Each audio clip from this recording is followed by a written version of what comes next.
He will speak tonight on the on healing the masculine, and one wonders why on earth we would even consider healing the masculine in a sense. We've been so concerned these days with the needs and the ignoring of the feminine in our culture, and yet there is something very profound in what Dr. Moore will be addressing to us. This topic is being taken up by other people, and I'm thinking particularly of a Jungian I know in the Interregional Society of Jungian Analysts, Eugene Monk, who has written a book called Phallus, some say Phallus, some say Phallus, and the subtitle of which is The Sacred Image of the Masculine. And the thing that's interesting about this book is it points out that the patriarchy has damaged not only the feminine, but also the masculine. And I have a hunch Dr. Moore will be addressing this tonight. And of course, he's very qualified too because he comes from Texas. So he's got some healing to do of himself, you know. With friends like this. But he's also very qualified to speak on any subject that deals with Jungian psychology. He's a professor of psychology and religion at Chicago Theological Seminary. He already has a diplomate in the Alfred Adler Institute. He's currently a candidate in the analyst training program at the C.G. Jung Institute. He's author and editor of several books. His most recent is the forthcoming Jung's Challenge to Contemporary Religion. He's co-editor here of this book with Murray Stein, and he has recently lectured widely on the archetypal dimensions of the masculine. And so I welcome Robert Moore to this podium. Thank you, John.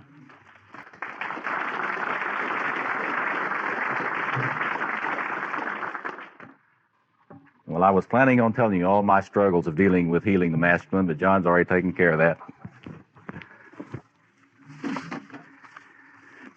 The contents of what I'm going to speak to you about tonight really will be a summary and survey of what I usually try to cover in about 6 hours or so. And so we're going to be traveling fast and skipping like a stone across wide spaces. So I'll ask you to bear with me and to engage with me and the rest of the group here in our question and answer period after our break. I'm going to jump in and talk fairly fast for about 45 minutes, and then we'll take a break and then come back and discuss. I'm sure that I will raise many questions, more than I answer, I think. I would like to do to talk briefly about four things in this lecture tonight.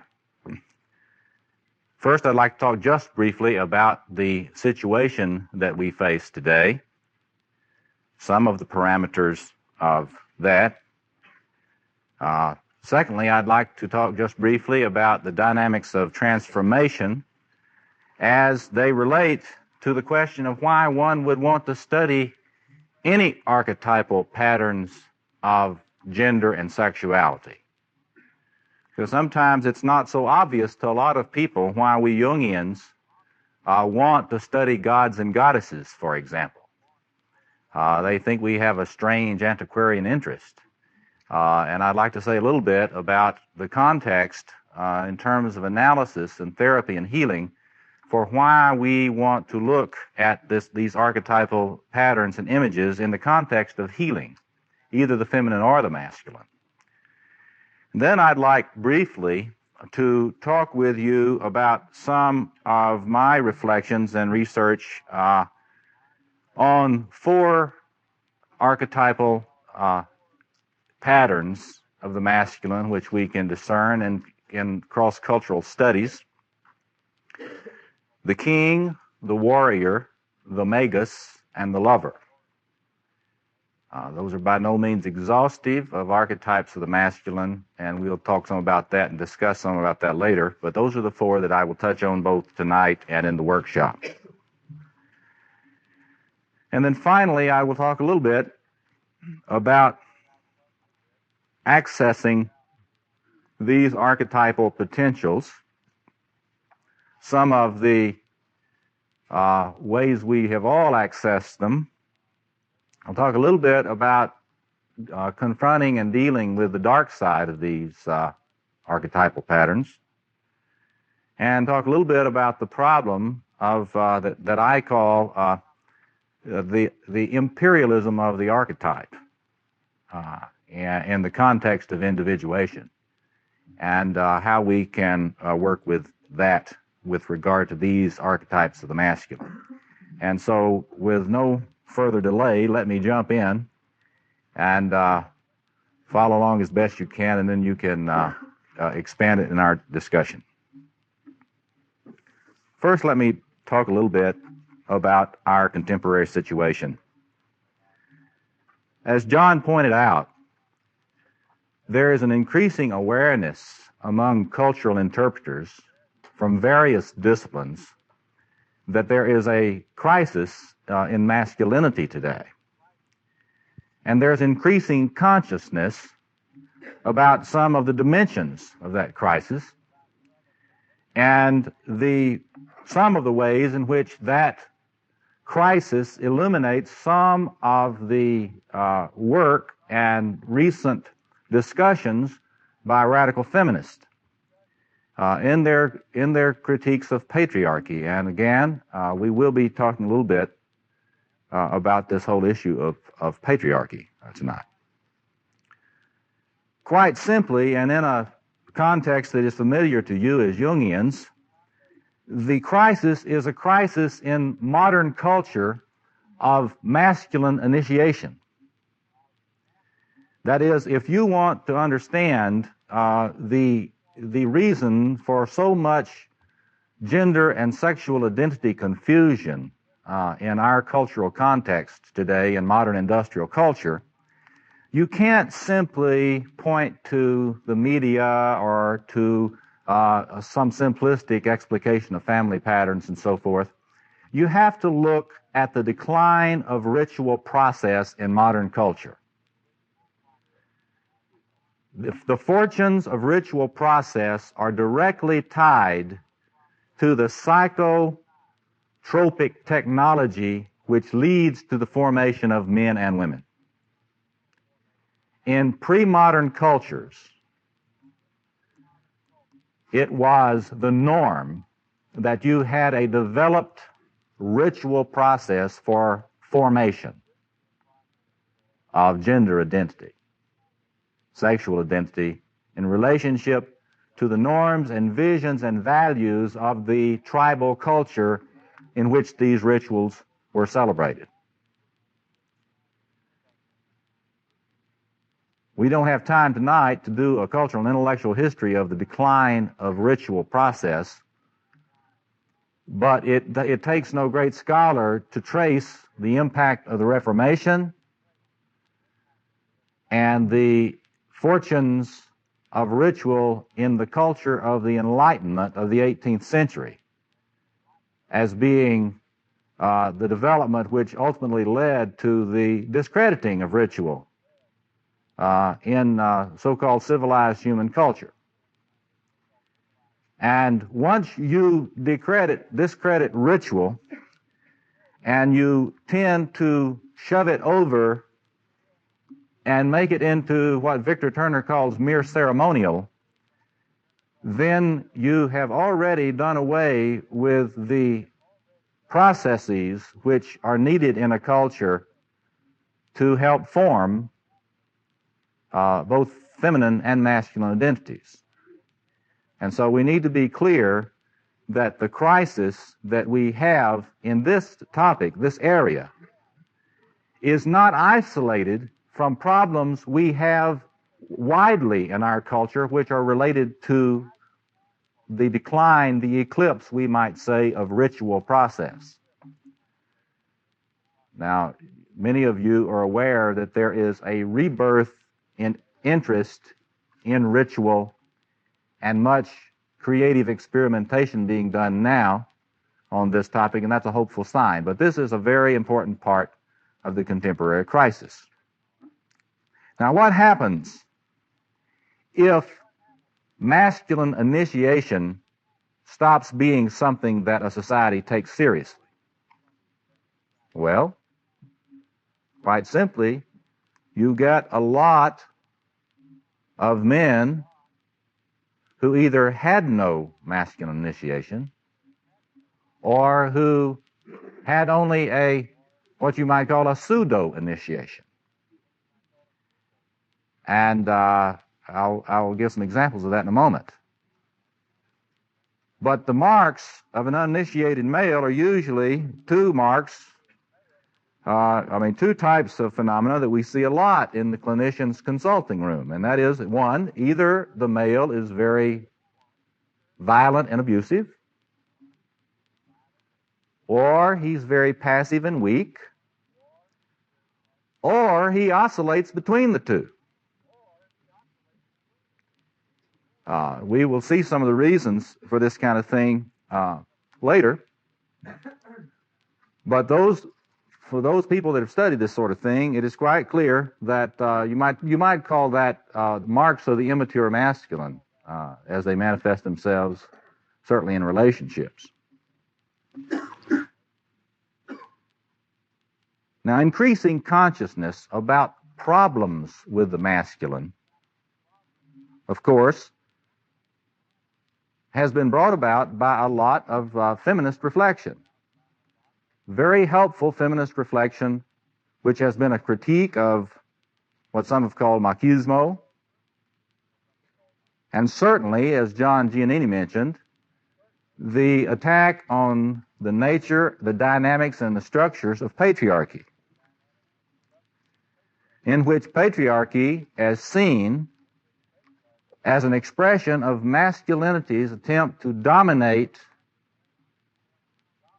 have abusive power over the feminine in all of its cultural and personal expressions. Quite simply, many have concluded that masculinity is, in its roots,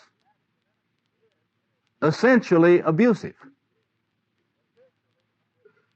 and that the capacity for eros and gentleness and so forth comes from embracing the feminine side. We Jungians have talked a great deal about that in recent decades. But there has been a tendency in this recent analysis and discussion of failures in masculinity to equate patriarchy and masculinity. Now, one of the theses which I do want to affirm tonight is that you cannot simply equate masculinity and patriarchy. In fact, in my view, the structures of patriarchy are an expression of an immature manifestation of the masculine. And we will see more about that shortly. So one assumption that I have is that patriarchy does not result from too much development of masculine power. My essential argument on this topic is that patriarchy, the patriarchy that we have come to understand more clearly in recent years, is in fact an expression of a stunted masculine. A masculine that feels itself to be impotent in relation not only to the feminine, but to other men. We will see in a little bit about the way in which an uninitiated male may seek to dominate women. They also seek to dominate other men because essentially they fear them. Fear not only the feminine, they also fear the masculine.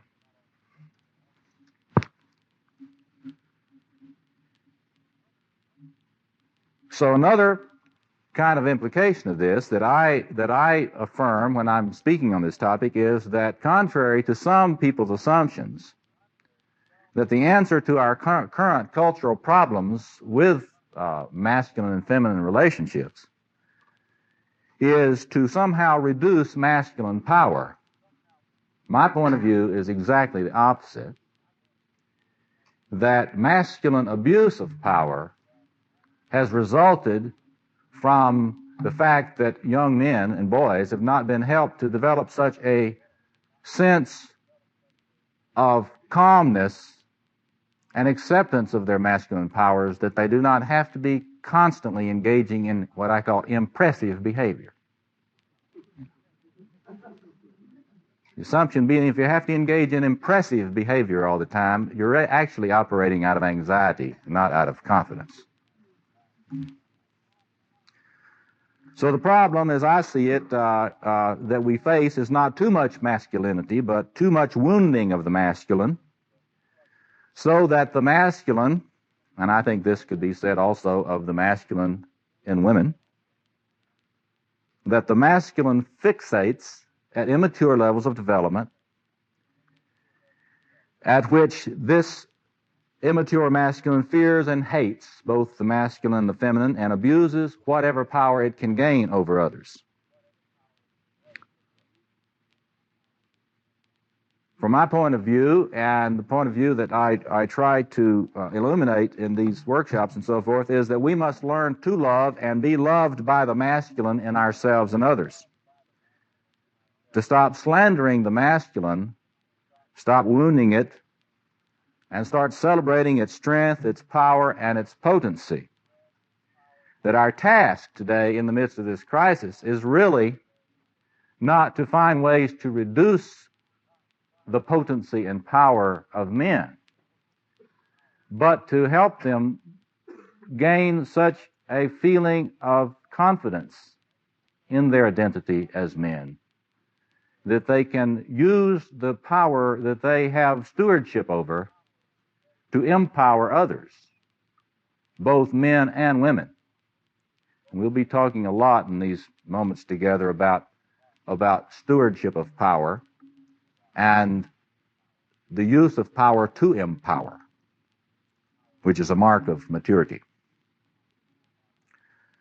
If you don't have a healed and empowered masculine, then you will not have a masculine, you will not have a man who can take his place in a mature sacred marriage, hieros gamus, or its expression in a relationship here in history, not just in the archetypal realm. We have a situation in which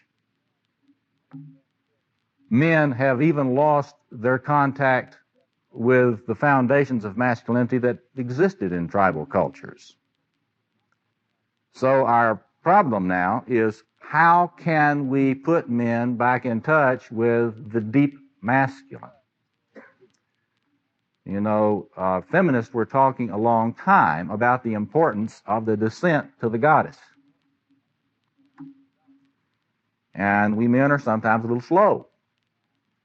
And it takes us a while to become aware that we have our own descent to make.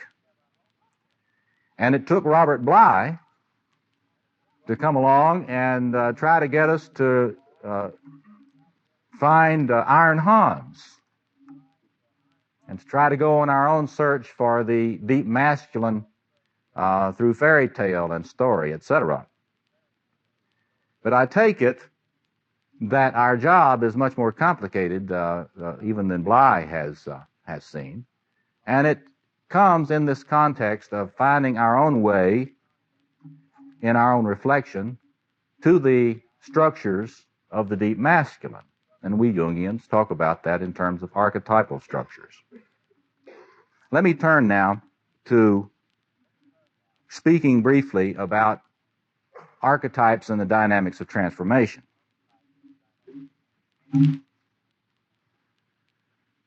The context that I suggest that you think about this in is in the context of healing ritual in general. And the best work to give one a feel for that is, of course, the work of Mircea Eliade. and looking at Eliade's discussions of the importance of sacred space for all regeneration in human culture. When Eliade speaks of the importance of locating a sacred space and enabling a primitive person to connect with the numinous, or the sacred, in order that the world might be regenerated, he's talking about the same type of thing that we Jungians speak of when we talk about connecting with the archetypal realm, or developing what we know as an ego-self axis. In this context tonight, we might put it in this way. If one has been terribly wounded in one's femininity or in one's masculinity, and one is seeking healing, then one needs to find a vessel in which the powerful, regenerating structures of the numinous masculine or numinous feminine can become experienced, felt as a presence, and then enable one to heal, become more whole, reintegrate, become more empowered. And so we might say, to expand the phrase a little bit, not only do we need an ego-self axis, what we need, and what clearly many are saying today, is that we need to facilitate the development of a creative an axis between the ego of individuals and specific archetypal potentials which they need in their own development at this particular time in their individuation process. So,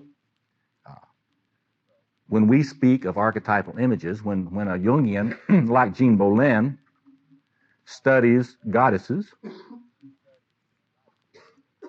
and writes about Aphrodite, say, it's not merely an academic enterprise, it is an enterprise presenting an image which has potency for healing of a person who is out of contact with that archetypal potential imaged by that particular goddess.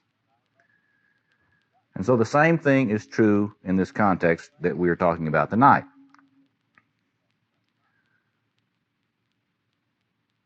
In other words, from my point of view, I do not choose to talk about kings because kings are interesting and people seem to be fascinated by them. I choose rather to do that because for some time Jungians have known that the sacred king is a powerful archetype of the masculine. And let me begin now to talk about these four archetypal potentials and why it is important to access in an appropriate way each of these.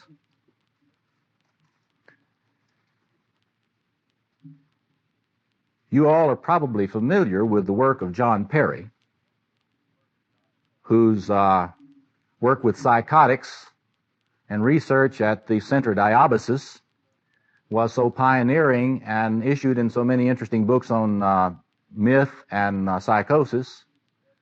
One particularly important one, The Roots of Renewal in Myth and Madness. You may remember in John Perry's work that he discovered that in the midst of a deep transformation process, you usually got imagery of a world that looked very much like the primitive world of ancient kingship. You got a quadrated universe with a center, and often a royal personage at the center of this world. Now, John Perry was fascinated by this, and it led him into research on sacred kingship. And that research issued in a book entitled Lord of the Four Quarters, Myths of the Royal Father. And as a resource for our topic tonight, I recommend that you get that book. You'll probably have to get it out of a library because it's, I think, out of print now. But in any rate, he was pointing out the power of this archetype in the human psyche. In his work, he saw it as an expression of this change process that he saw in psychotic process and in the healing process with psychotics and schizophrenics. He noted that in ancient kingship, the king served two primary functions. One, that the king served as the center of the world. The king was the human representation of what Eliade calls the axis mundi, the center of the whole universe. And that the person of the king actually provided order. And that if the king was following the divine law that the king had been given, the universe and the kingdom would be in a right order. The king would not have to use coercive force to have peace. You recognize the relationship between this and a lot of the mythology of the rainmaker and other concepts of putting oneself in the Tao and having the external world become right somehow. And this is related to Indian concepts of right order in society, as well as the Chinese concept of the Tao. So that's one of the important things. The king as center, bringing peace by virtue of his role as providing the dynamic center of the world, of the universe. The second function was that the king was, by his very nature, a fertility figure. A figure who represented by his very being fertility and creativity. And it was incumbent upon the king to see to it that the realm flourished. And so in some ways, John spoke of this book on the phallus. In some ways, the king was viewed as a divine phallus, a source of potency and power and fertility and creativity for the entire realm. Now, Perry's work focused on the role of this centeredness image for the psychotic and the image of creativity and renewal for the renewal process in psychosis. What I want to suggest to you is that we need to take that a little further and understand the way in which, in the masculine psyche, the image of the king represents, in the same way that Perry pointed out, the potential of centeredness and calmness and creativity in the masculine psyche. You can put it this way. If a man is not in some deep way accessing this archetypal potential within himself, he will not be calm, he will not be centered, and he will very probably not feel himself to be very creative. And if I had time, I would go into a lot of the different examples of that, and I will do that in the workshop. So the principles, the potentials involved in this particular archetypal structure relate to the role of the axis mundi in the ancient world. The throne is at the center of the universe. If there is no one there, the universe is disordered. There is chaos, and if there is some disorder with this archetypal aspect, there is blight upon the land. We see this in the mythology of the wounded king. the wounded Grail king or the wounded Fisher king. We see this in the mythology of the old king who will not get out of the way. There's something wrong with the king. The king has got to die for the world to be renewed. In the ancient world, there is a lot of ritual around the ritual killing of kings. Periodically, you had to kill the king to renew the realm. You've all heard the king is dead, long live the king. It's in this context of ritual of fertility and renewal that actual practice occurred. And you can see something of the emergence of that archetypal structure in Christianity.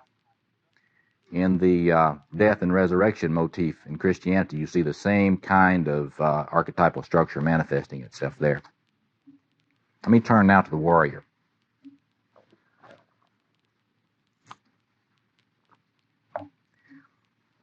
I often think that I ought to lecture on the fool archetype, because anybody that would say anything good about the warrior where I teach has got to be a fool.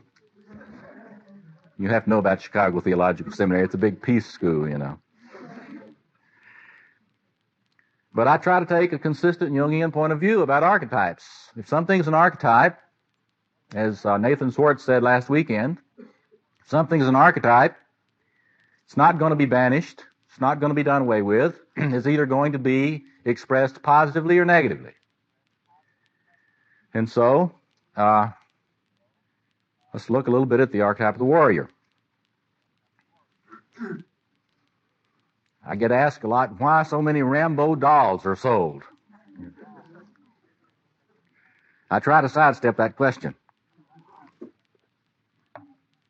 The warrior is an image of the human potential for a number of things. One, strange as it may sound initially, the capacity for a radical commitment to transpersonal loyalty and service. A radical commitment to transpersonal loyalty and service. It represents, when it is fully expressed, it represents a capacity for enormous discipline, self-abnegation,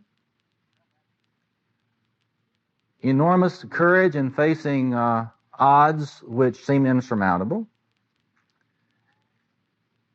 It represents a clarity of thinking in a certain field of endeavor. It represents the capacity to stand a great deal of discomfort and pain in the service of one's goal. It represents the capacity to radically relativize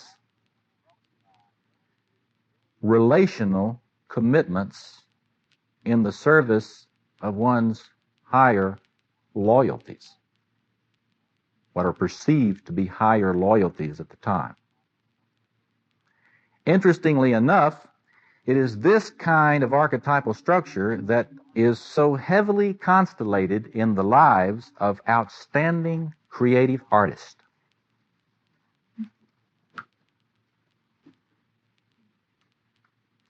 We can talk a little bit about the shadow sides of these things in a minute. You all know the shadow sides of this archetypal structure, my lie. And if you've been to see Platoon, I usually, when I'm having students study this stuff, I send them the movies a lot. If you've been to Platoon, you see the two sides of this, the two poles of this archetype expressed in the two sergeants in Platoon.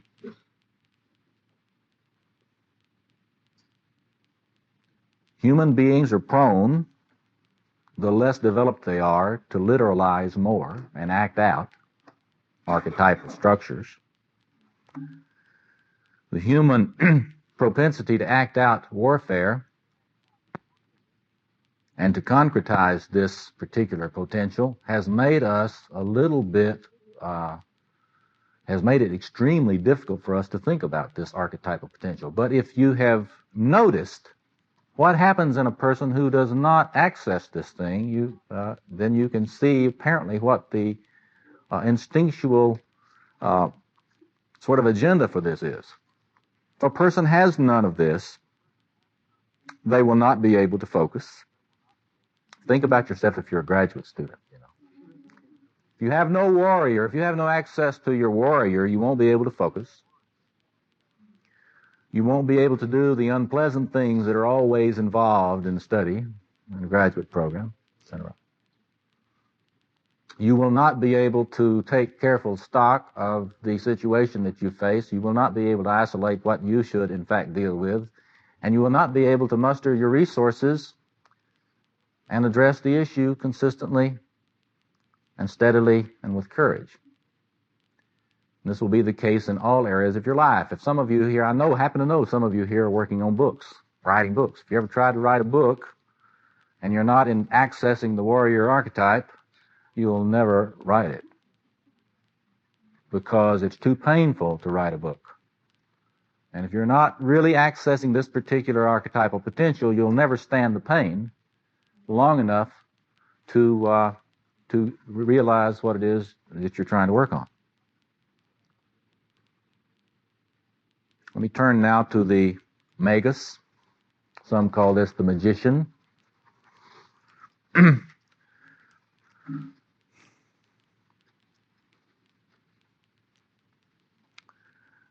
The magus, the archetype of the magus, is an archetype which has not received very much careful reflection, interestingly enough.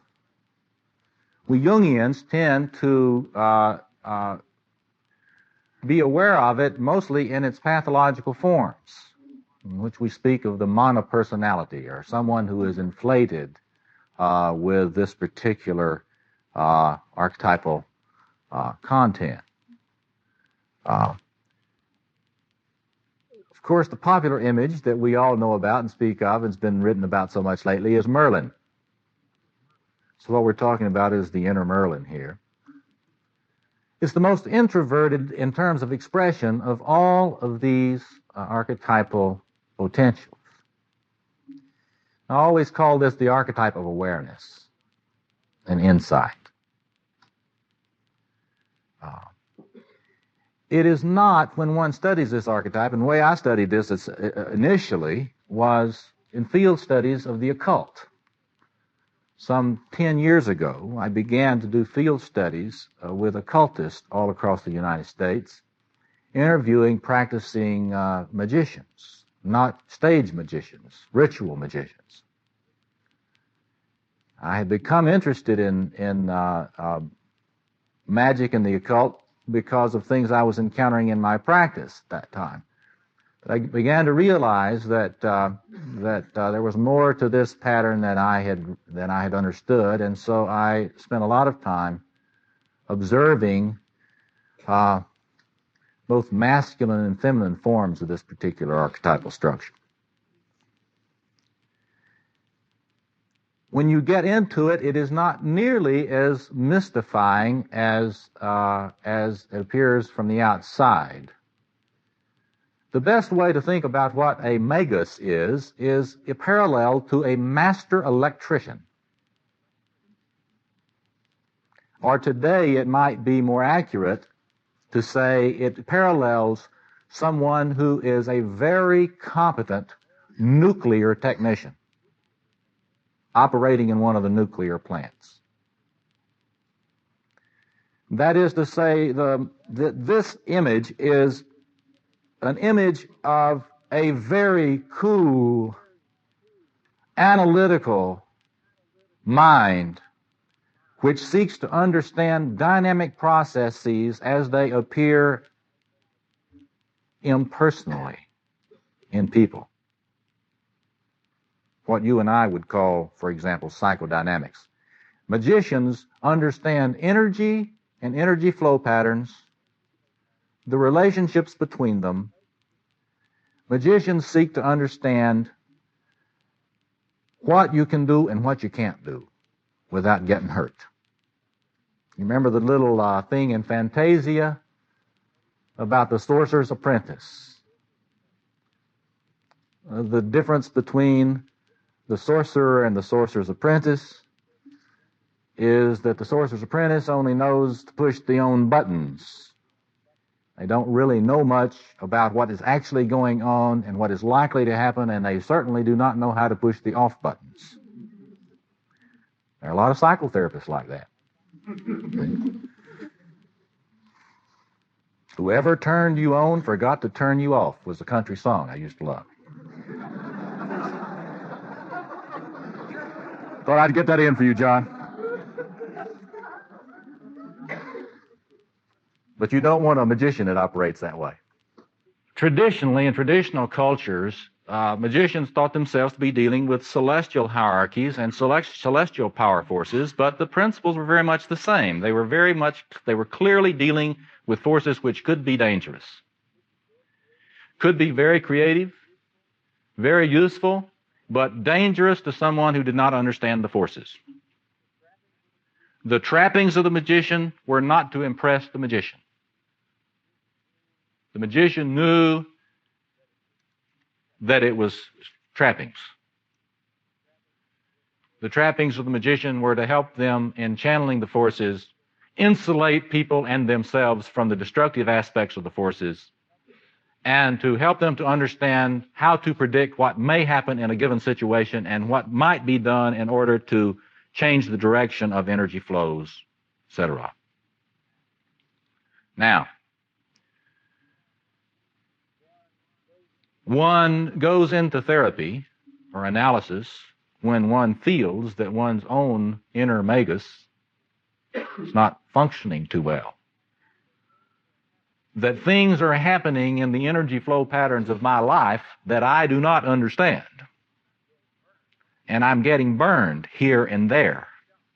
I'm getting shocked here and there by conjunctions of things which I do not understand. And so, to put it sort of simply but accurately, what we do when we go into therapy, and not just Jungian therapy, is we project the archetype of the magus onto a therapist who we hope is a journeyman, see, and has done the homework so that we can learn from until our own inner magus has the insights that we need to operate this thing. So it's not all that mystifying or mystical or spooky when you get into it. It is actually has a lot to do with useful technical knowledge. And clearly today, that is the ruling archetype of all psychotherapeutic practice. In my view, a psychotherapist that's not aware of the importance of this archetype for them is probably living it out. Without the constellation of this archetype, the capacity for valuing, appreciating in a subtle and nuanced mode is radically curtailed. Think about this as I talk a little bit about some expressions of the archetypal lover. Think first about the evangelical representations of Jesus. All of these hymns, these traditional old evangelical hymns that embarrass mainline, straight, uptight religionists today, are expressions of Jesus as the archetypal lover. Many people, if I had time, we'll probably do some of this tomorrow, but I'd ask you to quote me some lines from some of these hymns.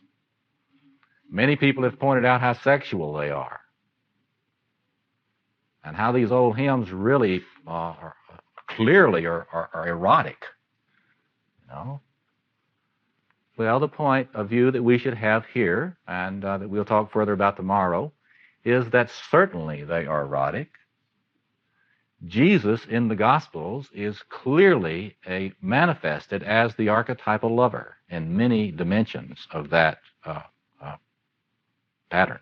Not all, I might add. But notice the thing about Jesus as he's presented in the Gospels. He can appreciate things nobody else will. He can appreciate people that nobody else would appreciate at all. And in fact, if you wanted to characterize the power of the Christian revelation, it might be useful to reflect upon it in the context of this archetypal structure. People are so wounded in their lover that when they get anywhere close to a manifestation of the archetypal lover, they begin to home in on it, begin to be very responsive to it. Let me take another tradition briefly, the Hindu tradition. It's no accident that there is so much erotic excitement in a certain wing of Hinduism in response to the images of Krishna. Because Krishna is a great lover, an expression of the archetypal lover. On my living room wall, I have a painting of Krishna and the gopis, which is a representation of Krishna loving each gopi equally. Of course, the gopi doesn't know that they're not the only one. See? But Krishna loving each one in the individual beauty of each cowmaid, right? So the capacity for delight, the capacity for focus on individual differences, the capacity to empathize, to make erotic connections, to take great delight in every realm of life is grounded in this particular structure. Tomorrow we'll get a lot more into that, but let me point out now some of the relationships between these and their shadow sides. You all are aware of the shadow side of the king. It's the tyrant. The image of Caligula, image perhaps for some of Saul, certainly the image of Herod. The shadow king is a king who uses the power to oppress, not to empower. You might say that the shadow king is the chief expression in the culture of patriarchy.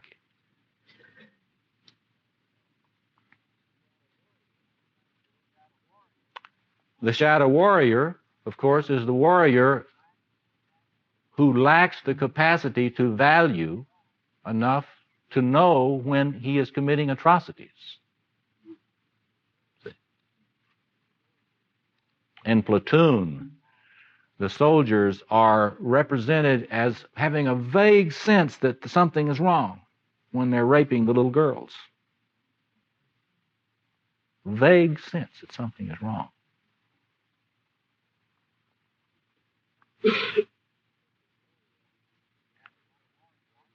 And if the warrior archetype, we'll go into a lot of the different ways in which it's pathologized in different personality types and in various personality disorders.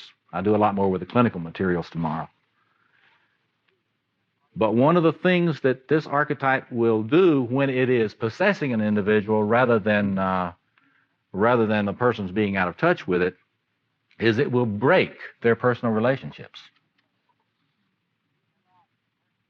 You cannot, if a person is too much dominated by the warrior archetype, most, for example, compulsive personalities are,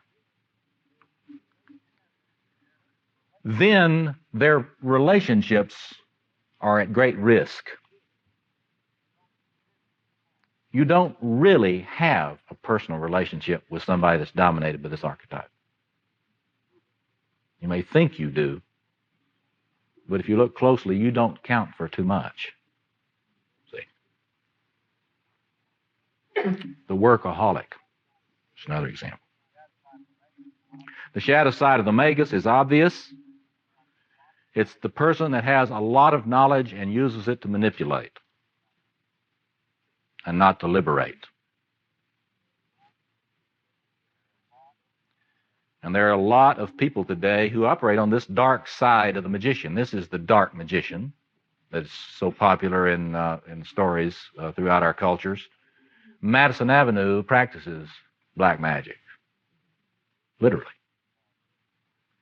because it is the use of very sophisticated behavioral knowledge to manipulate people on all fronts. And there are many other expressions of this. And of course, in the practice of analysis, those of us who are concerned with responsible practice of analysis and psychotherapy, our concern with monitoring countertransference issues focuses clearly right on this archetypal structure and its shadow side.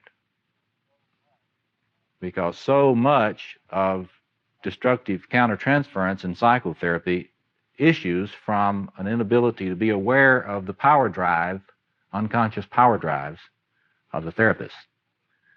If you haven't read Guggenbuhl-Craig's Power in the Helping Professions, it's a good place to look at for that. And of course, the shadow side of the lover is also obvious in the masculine expression in Don Juanism. One thing about the archetypal lover, whether masculine or feminine, is always promiscuous. See? And it is not so the way a lot of people think. It's like a lot of people, for example, talk a lot about infatuation,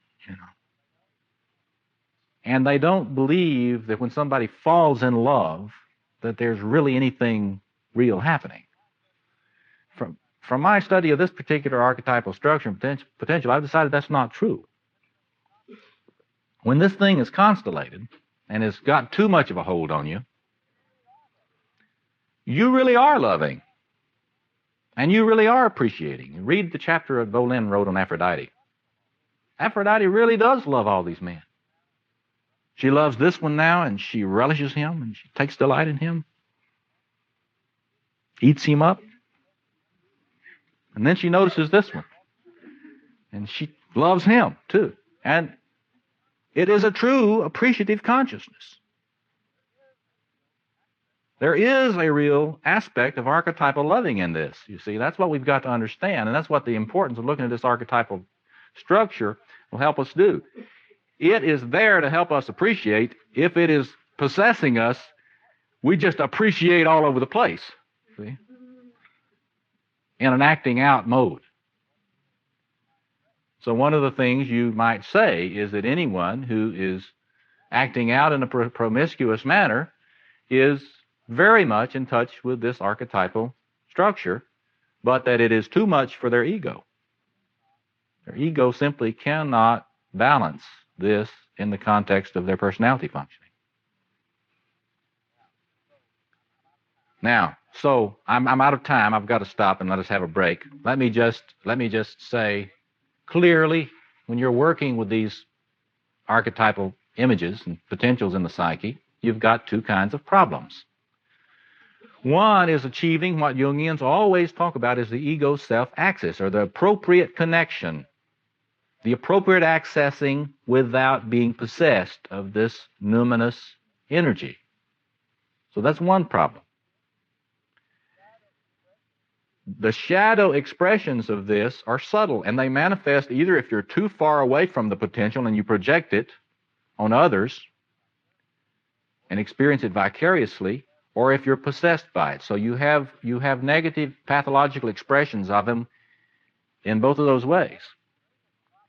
The other perennial problem in these archetypal structures in the psyche, Bolin has pointed out with regard to feminine patterns, is what I've called the imperialism of the archetypes. An archetypal pattern wants all of you. We say that gods and goddesses are jealous. That's has psychological meaning. It means that each of these patterns wants everything. And if you're a workaholic, you know something about that.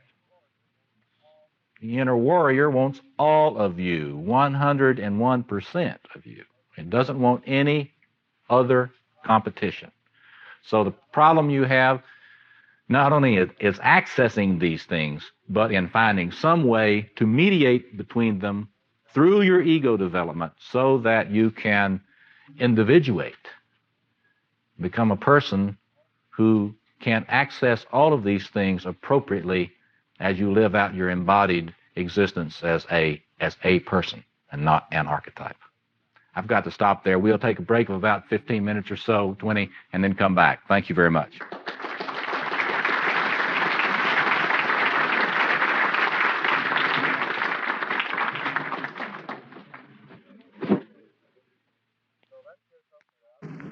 So let's just open it up and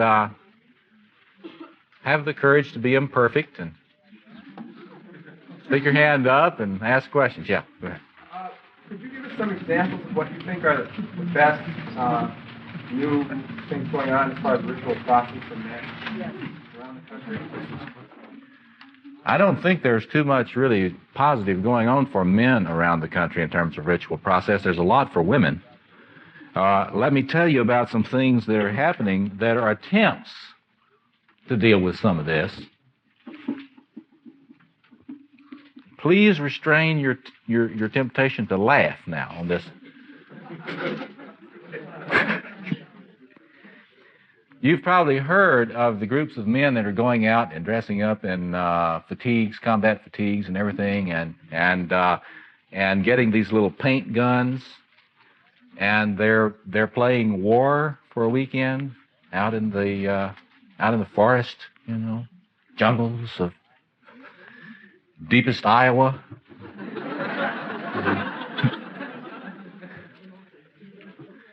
Well, it's tempting really to joke and make fun of that and totally miss its significance. It is funny, of course, but human beings are funny about something. They tend to intuit a lot of things long before they have the slightest grasp about what it's all about. And what I'm convinced is that a lot of these men are sensing that they are very, very out of touch with this archetype of the warrior. And they have some vague sense that what they need is not really to go out and kill people. They have the sense, maybe I don't have to invade Nicaragua. Think about that a minute. Think about the implications of the uninitiated male and political policy. But these people that we're talking about are not going off to invade Nicaragua. They're not reading necessarily So's Your Fortune magazine, although the readership of So's Your Fortune magazine is directly related to this phenomenon. See? But they're realizing that they are very much out of touch with this thing within them that they need somehow to embody, somehow to ritualize, somehow to get in touch with. And while it is play in the deepest sense of homo ludens. It's play in the deepest sense of liminoid phenomena, as Victor Turner talked about it. That is, there's a depth dimension to this play. It's very serious. It is a empowering kind of play for these men. Now, I haven't seen any research on this phenomena, but I'll bet there will be some. But I doubt seriously, from a clinical point of view, I doubt seriously that you're having any great transformation of the masculine through these experiences. But that's an empirical question. It's not inconceivable that some men might come away from experiences like that if they were well run in terms of somebody knowing what they were doing, that they might come away feeling more in touch with those energies within themselves, and they might return to their work or their creative projects with much more capacity to get themselves together and to function in a focused and disciplined way. But that kind of thing, these people will not even see that as ritual process. Clearly it is. Clearly it's a ritual process, but it's not talked about as such. And I think that it's going to be like so many other things in the sexual revolution. Men are going to be a lot slower in picking up on the need for ritualization than women have been. And as I say, a lot of creative things now are being done among feminist leaders and a number of fields with regard to ritualization. The increasing popularity of neo-paganism in general as a religious phenomenon, and Wicca, the religion of the goddess in particular, is directly related to its more adequate sensitivity to ritual process than a lot of traditional religions. But for masculinity, it's going to be a while, I'm afraid. The kind of work I do with active imagination in these workshops, active imagination with these archetypes, is a ritual process with the masculine. And I have done these workshops around a number of places in the country, and I encourage therapists there to pick this stuff up and do it. And so that is being done now, and I suspect that it will be done more widely as people understand more about the ritual role of active imagination with some of these structures. But we're just beginning on that. Other comments and questions? Yes.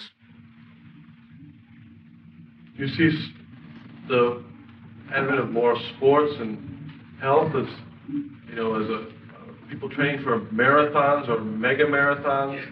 There's another expression of this trying to capture any physical culture. Yes. Any physical culture in which you're in training is an embodiment of this kind of archetypal structure.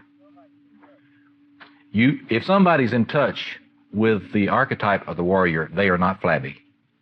Period. Male or female. If they're really accessing this thing, they will have an interest in physical culture. They will have an interest in getting in shape. And there is, in fact, tomorrow we'll talk about that in some depth.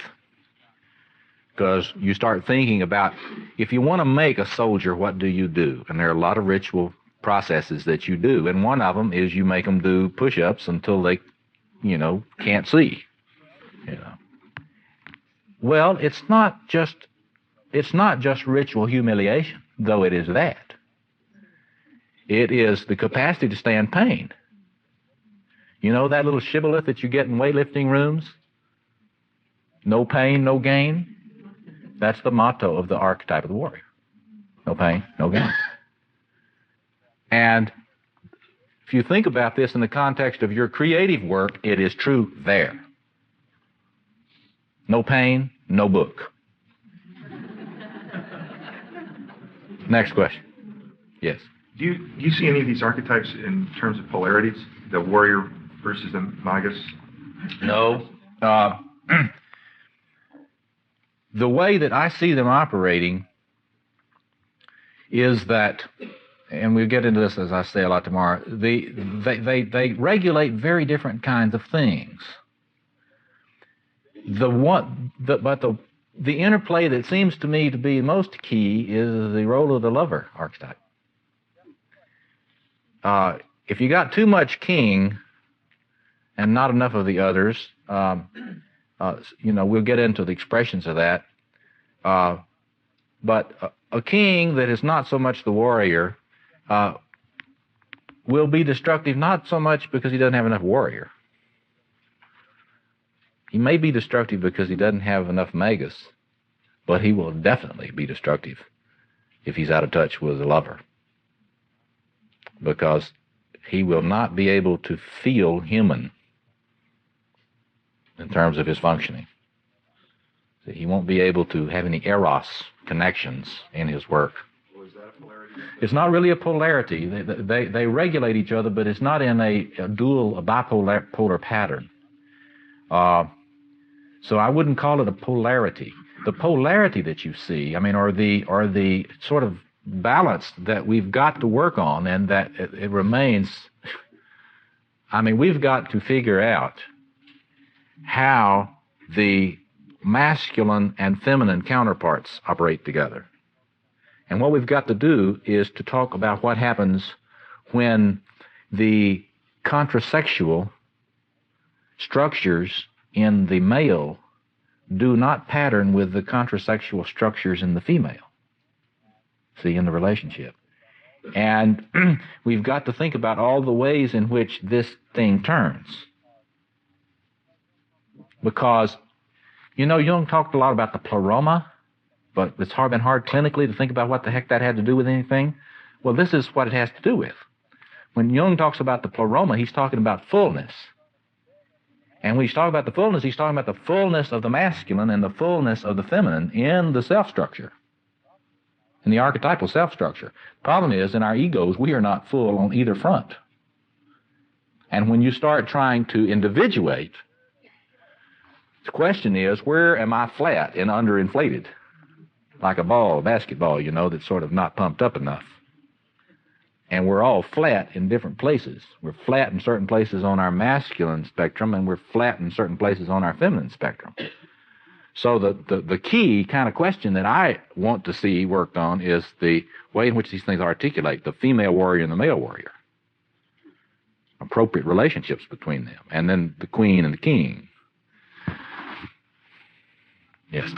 Are you suggesting that the normal experiences in one's life, like a marriage or divorce, are incapable of providing the quality of initiation that leads one towards a deeper masculine? Okay, let me frame this in terms of something I hoped that I would have time to talk about, but I didn't. And that is that there are a number of influences on whether or not you're going to get initiated into a rather developed masculine. One of them is your culture and your ethnic group. See, culture, your culture in general, the religion that you're born into, the ethnic group, all this being mediated in the family system. Now, the ordinary place you get a lot of this stuff is in your family of origin system. And it is not impossible that it occur there. It's just that if it were occurring there, things wouldn't be such a mess, see, empirically. So, and if you think about this initiatory process of masculinity now, and you think about what is happening demographically in terms of the disappearance of the male from so many families now, and not just in minority communities, then you've got to be real concerned about how boys are going to learn about what it is to be men in any kind of constructive expression. And one comment I wanted to make was, if you look at gangs in Chicago, gang life, it is quite clear that gangs in Chicago and the prison system in Illinois function as important masculine initiation systems for large numbers of boys and young men. My concern is that they are providing what I would call pseudo-initiations.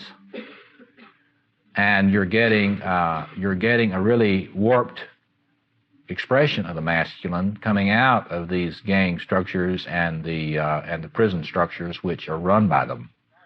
But that's it's not impossible that these things happen, and we hope that families can do it, and that good relationships with contrasexual partners can help. But if you just look at the epidemiology, it doesn't look too good right now.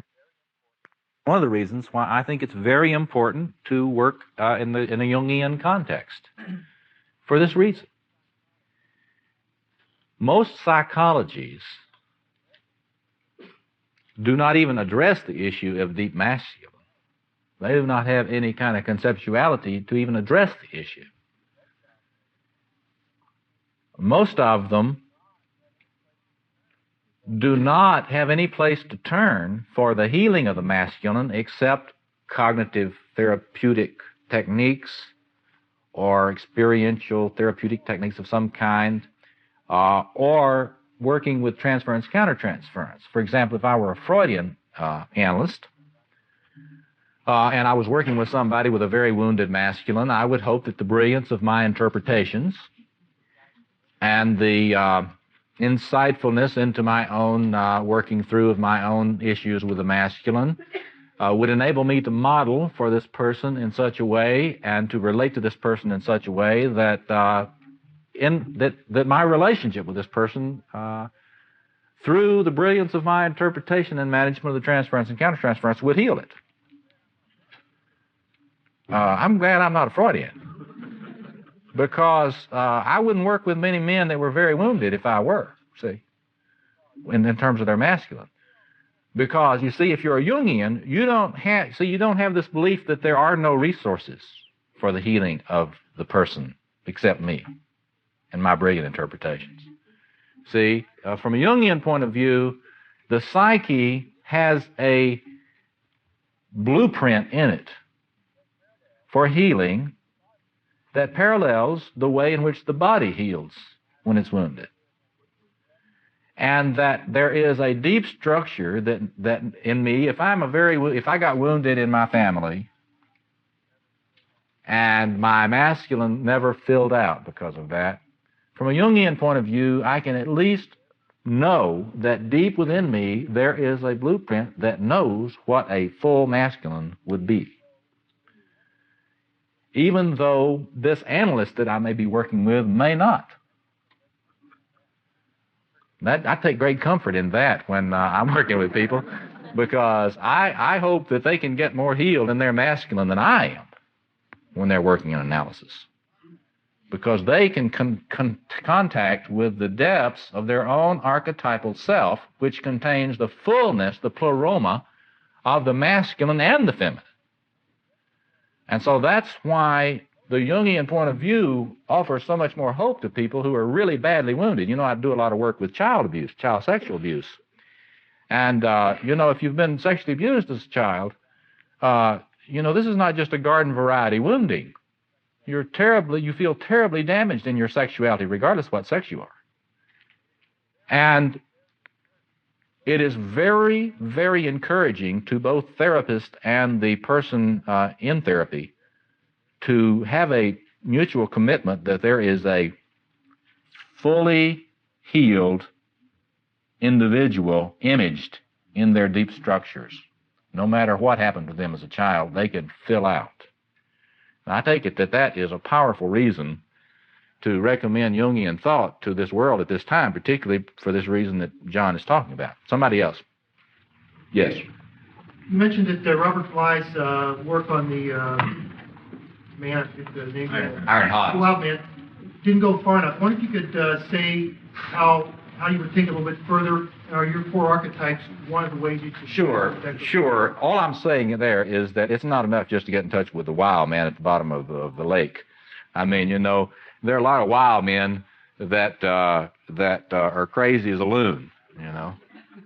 And you know, that's just, you know, Bly is an artist, and he has an artist carte blanche for overstatement. The thing about it is that, and this is something we've all got to work on. In the early days of the Jungian movement, we talked a lot about archetypes, but we didn't really delineate many, and we really didn't elaborate the unique functions of each kind of pattern. And what we've got to do, and these are just four patterns that I have seen that are important, and I don't make any claims that they're by far the only ones, or even necessarily the most important ones. I don't know. We hadn't done enough research on it. But what we've got to do is to become much more nuanced. That is to say, it's one thing to say we got to get in touch, an axis developed between the ego and yourself, your archetypal self. Well, that's fine and dandy, but the truth of the matter is that you may be already possessed by one aspect of your archetypal self, and we've got to get subtle enough in our reflection on this to be able to look at you closely and tell what part of the archetypal self you got too much of, and what part of the archetypal self you're out of touch with. And therefore, look at the different images which represent different potentials within the larger archetypal self. So all I'm saying there is that Bly, as an artist, was calling men to get back in touch with this deep masculine, which, you know, is the archetypal masculine.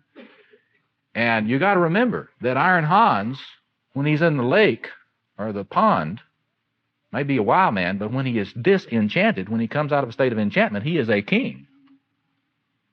See? He is the king. The king comes back when enchantment ends. Yes. On which archetype would you say the fundamentalist movement is stuck on and fixated on? Well, see, the fundamentalist movement is so large, it has a lot of different expressions. Like, you're really talking about the Jerry Falwell kind of thing, the moral majority kind of stuff. He doesn't speak in tongues, I don't think. But you think about what he's organized under. If you think about Falwell, it's a combination of the king and the warrior. He's really kind of imaged of himself as sort of a general. And you think about it.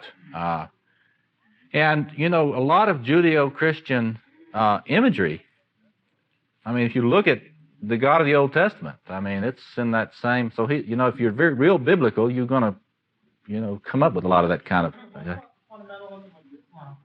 It's also Very similar. showing its shadow. Very similar. Very similar. And you see what's going on there. You get this hyper-masculine kind of organizations in both Judeo-Christian systems and in Islam. And then you get the return of the goddess in a compensatory move.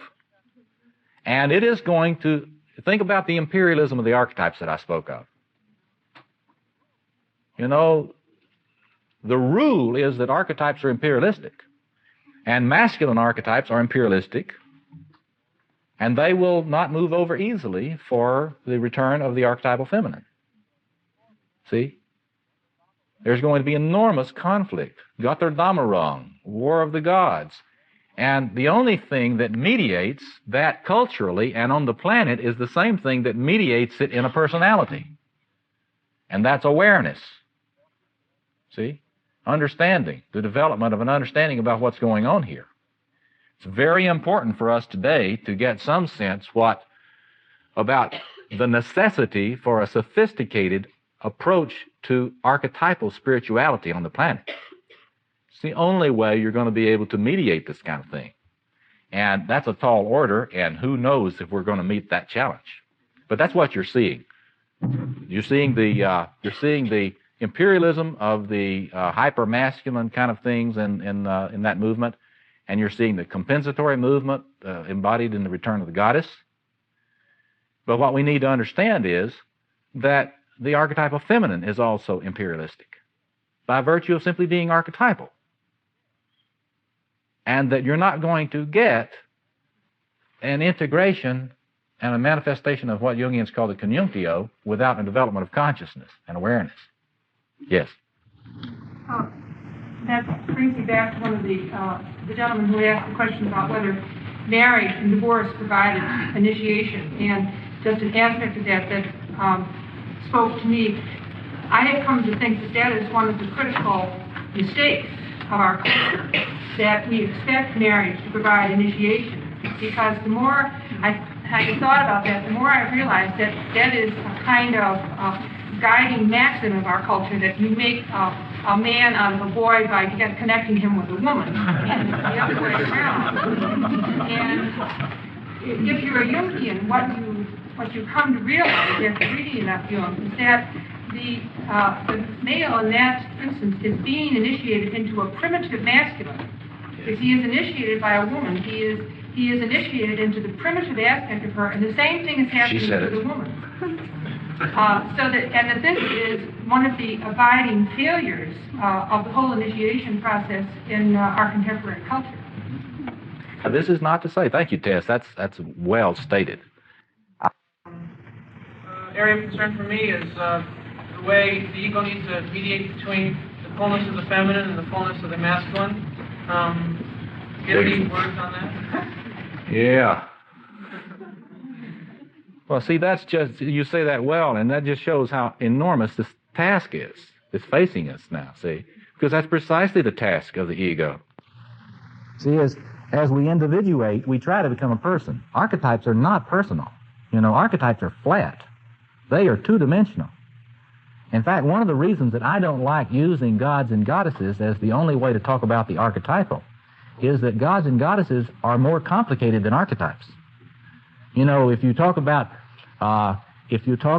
say, Zeus as an archetype, Well, there are certain ways in which that's true, but Zeus is complicated. He's got a lot of different archetypes that he manifests. Certainly, the lover is one of them,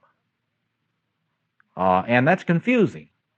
Archetypes are two-dimensional, they're flat, they're impersonal, and they're imperialistic, and the poor ego, as it's trying to figure out where it is in terms of the pleroma, has got to figure out not only where it is with regard to its ego structure, whether you have a masculine ego or a feminine ego. You got to deal with all this contrasexual stuff. So that is the task of the ego, and that is our task in terms of public policy, trying to vision the kind of relationship between the sexes which would correspond in this world to the vision of the conjunctio, a balanced, full, archetypal couple. And it is an enormous task. And that's what we all sign on for when we try to work on individuation. Thank you very much. I've had a great time, and you've been great.